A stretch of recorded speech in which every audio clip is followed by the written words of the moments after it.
హరి ఓం సాయిరామ్. ఈరోజు శ్రావణ మాసం మొదటి రోజు. శ్రీవారిని తలుచుకుంటూ అలిపిరి దగ్గర శ్రీవారి పాదాలు ఎలా వచ్చాయి? అలిపిరి ప్రదేశంలో తలయేరు గుండు దగ్గర కనిపించే పాదాల పేరు శ్రీపాదములు. కొండ మీద స్వామివారి కోసం నిలిచిన మొదటి పౌరుడు తిరుమల నంబి.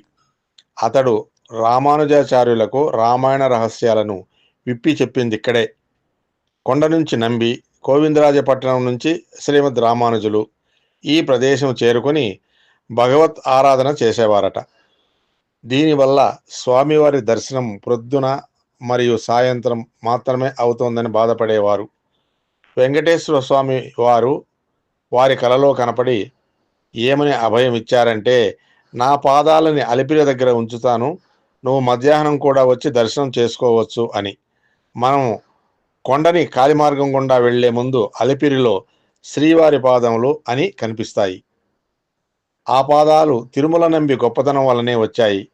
ఎంత గొప్ప మహానుభావుడు ఆయన! కాలినడక మార్గంలో వెళ్లేవారికి అలిపిరి ప్రదేశంలో కనిపించే మండపం పడాల మండపం. దీనినే పాదాల మండపం అని కూడా అంటారు. క్రీస్తు శకం 1628వ సంవత్సరం కాలం నాటిది ఈ పాదాల మండపం. ఈ మండపంలో పాదరక్షలు లెక్కలేనన్ని ఉన్నాయి. మాధవదాసు అనే హరిజనుడు శ్రీహరిని దర్శించలేక ఇక్కడే శిలగా మారిపోయాడట. తెలుగువారికి శ్రావణ శనివారం చాలా ముఖ్యం. ఆ రోజు ఉపవాసం చేయడం, పిండి తాళిగలు వేయడం సంప్రదాయం. ఆ పిండి మీద శ్రీకాళహస్తి అగ్రహార ప్రాంతంలోని హరిజనుల ఇంటిలో, కంచి ప్రాంతంలోని హరిజనుని ఇంటిలో పాదముద్రలు పడతాయి.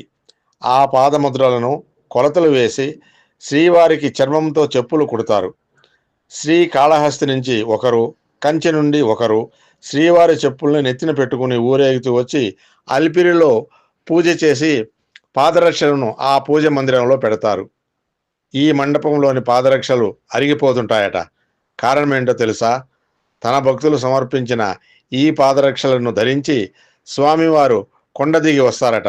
అలివేలు మంగమ్మ దగ్గరికి వెళ్ళి తిరిగి కొండ ఎక్కే వేళ వాటిని ఇక్కడే వదిలి వెళతారని పురాణ ఇతిహాసం.